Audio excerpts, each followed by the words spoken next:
Hello and welcome back to the KCC channel. I'm Rob and I hope you are having a wonderful day today. Today I have 3 stories for you from the Malicious Compliance subreddit. Before we start that, I just want to say thank you for sticking with me.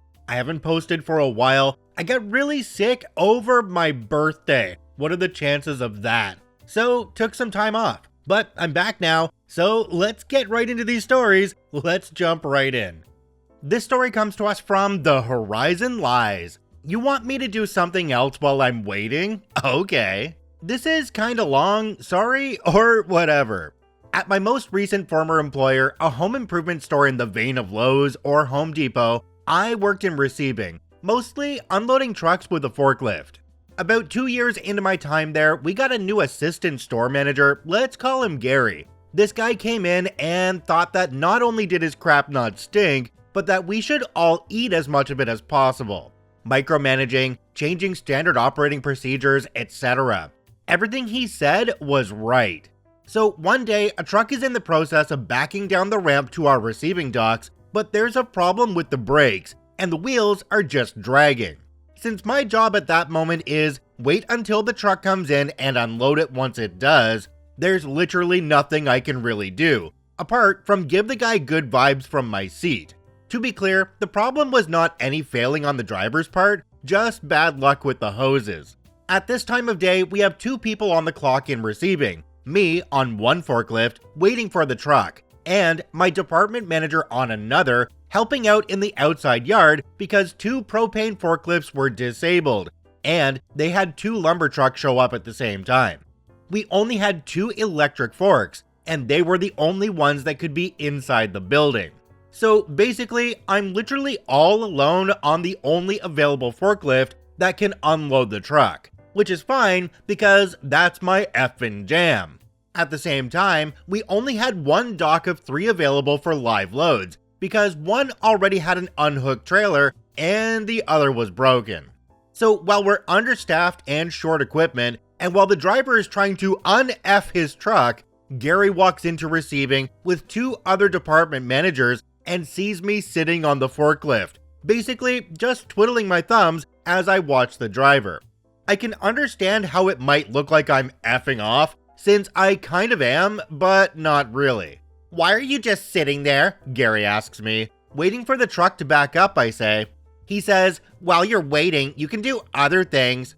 I look out the dock door and see the driver come out from between the truck and the trailer and get back in the cab. So I say, "But he's almost got it, he'll be docked in like a minute. And in that minute, you can do other things." I've had more than my share of crappy leaders in my life, and I can tell by Gary's tone and body language that nothing is going to shake him from this attitude. So I just say, "You got it, what should I do while I wait?" Gary says, "Go outside and help unload one of the lumber trucks." I say, "For how long?" Sounding annoyed, he waves his hands in a shooing motion and says, "For as long as it takes, now go." Then he walks away. The 2 department managers look at each other, look at me, smile, and follow after him. They know what's about to happen. "Hey buddy, you got it. I'm absolutely gonna do this for you." So I spin the forklift around and zip out through the big overhead door into the outside yard to help with the lumber trucks. As I do this, I hear the trailer back into the dock, but that doesn't matter because Gary gave me a mission. I make it to where the lumber trucks are parked in the yard, and my department manager drives over next to me. He says, "Why are you out here? Isn't the truck docking?" I nod. Gary told me I needed to be out here helping while I wait. He was very insistent.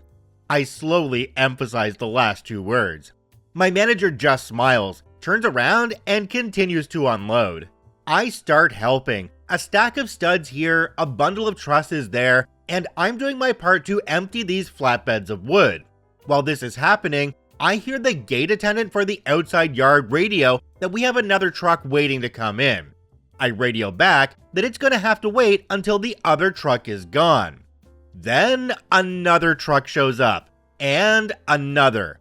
In the 20 minutes that I've been outside, 4 trucks besides the one that is now in the dock have arrived to be unloaded in our single dock. And every time I tell the gate that they have to wait. At this point, the general store manager Mike finally hears what's happening over the radio and cuts in. "Hey, what's going on? Are we not unloading the truck and receiving?" I radio back and say, "I'll be there in just a second." I put the load I've got on my tines where it needs to go and haul butt back to receiving. As I drive into the bay, Mike and Gary are both standing there with the driver next to them. I zip up to them and hold my hand out for the driver's paperwork. He hands it to me as Gary says, "What the heck is taking you so long? Why haven't you started unloading yet?" "You told me to help on the lumber trucks while I wait," I say. Gary sputters and says, "I meant until this truck was in the dock." I look at Mike and then back to Gary. "I asked you for how long, and you said for as long as it takes." "I didn't say that."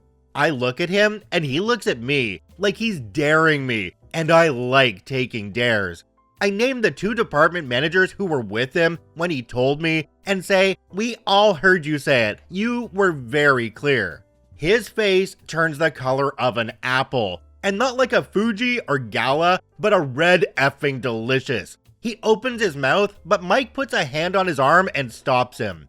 Mike looks at me and says, "Get it sorted fast, okay?" I nod and get started as Mike walks away with Gary fuming beside him. Now, I didn't hear their conversation because I was kicking butt and taking names on my forklift, but word got back to me that Mike told Gary he would never again be allowed to question anything anyone in receiving does, and especially me when it comes to unloading trucks. If I'm on a forklift, I'm basically untouchable. And over the next year that Gary was with us, he abided by that directive, though he did feel entitled to shoot me a dirty glance or 20 every so often. Not that I cared, because I had trucks to unload.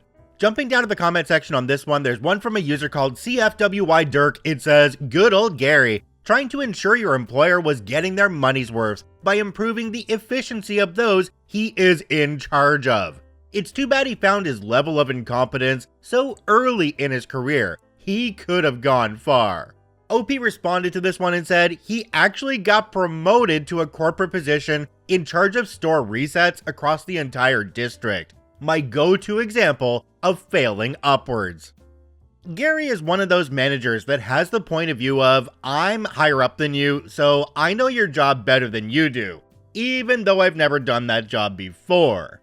When you get an opportunity to put a manager like this in their place, absolutely do it, because they need to be brought back down to earth.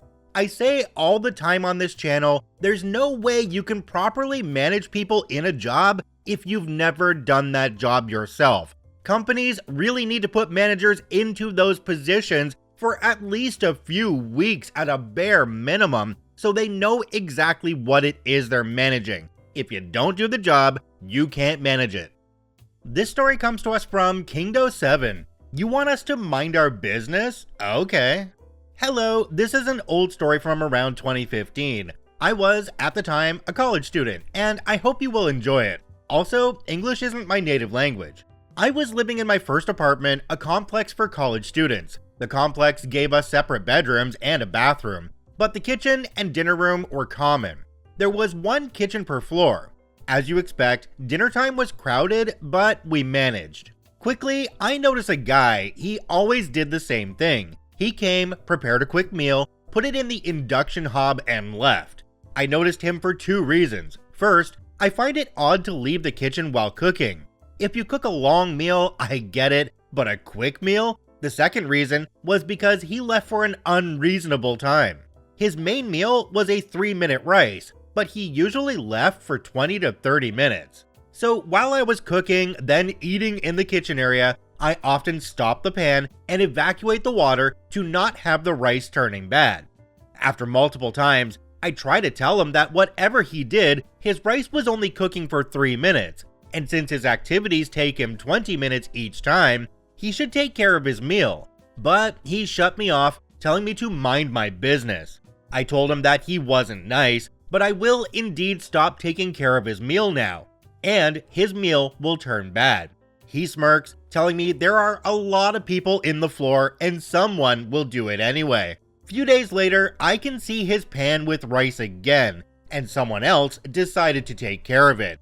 That person ends up sitting in my table to eat and asked about the rice without the owner when everyone was eating. So I told her about the guy who constantly left others cooking for him. She tells me I was being mean and we should help each other. I told her I won't stop her from cooking for him, but he will be ungrateful. She didn't like my answer and stayed silent. I saw her taking care of his meal multiple times after that. Then, one day, she caught the man fleeing the kitchen and ran after him. She came back and sat right next to me. She wanted to vent about how the man was a brat. I laugh. I say, I told you. This scenario repeated 5 times, but the last 2 were easier since 3 people were telling the same thing. At some point, someone asked the dude what he was doing to ditch his meal every day. Video games. After our team of 5 were formed, I noticed one thing. Basically, no one was helping do anything in the kitchen. The only one who did was us 5. We were 20 per floor. It wasn't a big building, only 100 rooms for 5 floors. So with us not helping him anymore, his rice will finally turn bad. I talked to the others about it, and we decided to see the show. We came in early as possible, cooked, ate, and just hang out in the kitchen. Then come the man as usual. He put water in his pan, add the 3-minute rice, and left. The time he came back was random, but mostly around 20 to 30 minutes. The worst was 1 hour. We waited. 3 minutes passed and he wasn't there as expected. Others started to come and make their meal. Sometimes they asked for the abandoned rice, so we just explained that the owner was in his room playing video games. They all shrug and continue their business. Nobody even tries to help. Oh yeah, he put the induction hub at max temperature too. After 30 minutes, we expected him to come, but he didn't. Feeling interested in science, I never saw overcooked rice before. Well, not that overcooked. I approach the pan to look at the rice. I take a fork and dig a little. They ask what it looks like. I answer, the rice looks completely fine if untouched, but disintegrates in a fine powder in the water with my fork. At 40 and 50 minutes, he still wasn't there. Most people have finished eating and returned to their room by now. 2 of the group decided to leave too. At 1 hour, someone checked the state of the rice and say all the water was evaporated. It was proposed to stop the induction hub to not risk a fire, but we decided not to, mostly because we were there. The other 2 decided to leave, having better things to do. I think about it myself, but hey, I am patient and petty, and I want to see his face in front of that pan. I was then waiting by myself. At 1 hour 30 minutes, I checked the rice. As expected, the bottom was dark. At 2 hours, one of the 4 saw me alone in the kitchen. The conversation was as follows. OP? Yes. What are you doing alone in the kitchen? Wait, are you still waiting? Yes. He didn't get his rice yet? No, he didn't. What the? But I took a shower and watched TV. This rice has been cooking since when? It's been 2 hours now. No, that's impossible. I used the chronometer of my phone. The induction hub is off, right? No, I didn't put it off, but I opened the window for the burn odor. She approaches the pan and declares the rice burnt. She quickly left the kitchen, exited. At 1 hour 10, she came back with the 3 others and snacks. Everyone wanted to see the state of the rice. Someone tried to dig with a wooden spoon and declared the pan damaged. He couldn't dig at all. The rice has melted and now become a part of the pan. I don't know much about it. I never got a dish burned that much, but I agree that cleaning it will be a challenge. At 2 hours 15, I checked the rice. Not a single grain was white anymore. At 2 hours 30, look who came. The man. He finally shows his nose in the kitchen. We look at him with anticipation. He looked at us a little puzzled, but got to his pan. He looks at his rice and then he froze. He didn't move for a while. He tries to take his pan off the induction hub, but burned himself with the metallic handle. We all looked at him amused. He looks at us, still chalked, and asked where was his food. We told him in his pan. He said there's no way. He always finds his rice around. We told him no one touched his food. Didn't he put the rice in the pan himself? He argued that usually he just has to put his rice and go to his room. When he comes back, someone has been taking the rice off for him. But sometimes, with everyone moving around, he finds his rice in odd places, like on the oven. But he didn't see any rice in the kitchen. We told him that indeed, that's what happened, but he told each of us to mind our business, so neither of us touched his food today. I think that's when he realized who we were. He looked alternatively to the pan and us. He looks at the pan again, then asks us, what will he eat now? We answer that we don't know. He can still make rice again, but he has to stay nearby because we will not help him anymore. He looks at us and tries to touch the pan again. He succeeds to move it using his shirt and the handle. He put it in the sink with cold water. He tries to clean it, but quickly looks at us again and asks, how should he clean that? We don't know, really. He looks at us in despair. He said he only has one pan. We laughed. I left after that. I know that 2 people stayed, but I saw what I wanted. While he still went to his room after putting his meal in the pan, he comes back around 5 minutes later. Then, eventually, just stopped going to his room. I guess the round trip was a hassle for just a few minutes. Outside that, I notice that he has a brand new pan. Jumping down to the comment section on this one, there's one from a user called SidRatFlush. It says, this should have been done in the first week. Growth can be such a painful experience, but lessons worth learning are remembered. OP responded and said, yeah, but there's always someone to take care of the rice for him. Mostly because he was keeping the induction hub from others. Only 4 places for 20 people. In that case, I guess it does make sense that they were taking it off for him because they wanted to use it themselves. And also, they didn't want to burn down the place that they were living in, which makes perfect sense. Another way to handle this one would have been just to turn off the induction stove right after the guy left the room, so that when he came back and looked at his rice, it would still be raw and hard and break his teeth. I mean, wait, maybe not that far. This story comes to us from Hobbit Hardcase. Take my time over breakfast? Okay. Many years ago, I used to work for an SMB managed service provider as a repair technician in London. I was repairing desktops, laptops, and printers. It's pointless trying to drive in central London, so the company would reimburse us for our monthly public transport ticket. As a result of this, we couldn't really carry spare parts with us like the guys with company cars elsewhere in the country, so they would get delivered to site. The usual routine was go to the office in the morning and collect the parts for the first call. Then, ask the store's clerk to arrange delivery of the rest of my day's calls to site, in a set order. This would be the orders that I had already planned to attend to travel for the day, so the parts would get there before me and I could crack on with the first one whilst they were being delivered.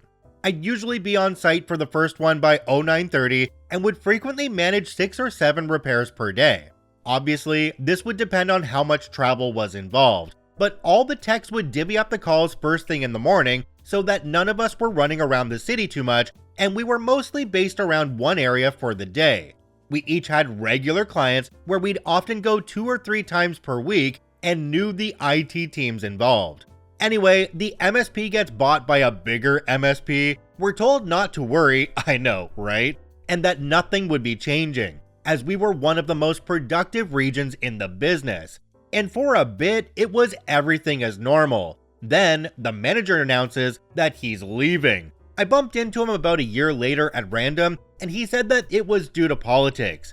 A new golden boy manager is parachuted in from up north to transform us. Apparently, we might be the most productive team, but we weren't the most profitable. He devises several methods to decrease costs and raise profitability. First off is the closure of the office and relocation of the stores to somewhere central. This is basically the other end of the country, so shipping has to be done the night before. Us techs are none too happy about this. Second, he wants all of us to use cars, our own cars. He can't force this as the travel ticket is written into our contracts and he can only change the contract with our agreement. To a man, we say no. What he can do is change the shipping routine. The new process is that parts will be delivered to a commercial locker at locations in the city, and we have to go and pick the parts up before heading to our first call. Cue Malicious Compliance. We are well aware of the performance of the new owner's chosen shipping company, and usually reserve them the nickname UK Fail, as they never seem to hit service level agreement. Further, the lockers are located in various strange locations, on the street, petrol stations, random courier offices, kinda like how Amazon lockers are now, but without the nice paint jobs or electronic entry. They have no way to keep tabs on who is where or collecting what, aside from calling us. Anyway, there's a quick get together and we agree that as the Golden Boy hasn't deigned to help us and isn't hiring replacements for those who left, we aren't obligated to help him. The plan is, no one is to attend a locker until 10:30, which is the SLA for parts delivery. No one is to carry more than one bag of parts. If you have to do multiple trips to a locker, so be it. No one is going to pick up any slack for anyone else. Answer calls for help if someone is in trouble though. Do what you have been assigned, if possible, and never call in to say that you have finished all your calls for the day. Anything that gets left over gets left. If you get assigned an emergency call, some clients had SLAs that required a tech on site in a given time, usually 4 hours. Go there and wait for parts as usual. Communicate this to any new hires during their training days. Productivity plummets. Golden Boy calls meetings and generally loses it, but hey, we're just following his procedure, right? Within 12 months, Golden Boy is gone and the new guy has the sense to ask us what would be a better way to run things. As I mentioned after the first story, you just can't manage something if you haven't done the job yourself. I think they should take that manager, put them in the position of one of these techs that's going out to people's locations, and have them do the job that they're supposed to be managing. They wouldn't last more than a couple hours. My real question on this one though is that OP said that Golden Boy was there for 12 months. How does somebody that is screwing up that badly and making things really difficult for the company, how did they last that long? I don't understand.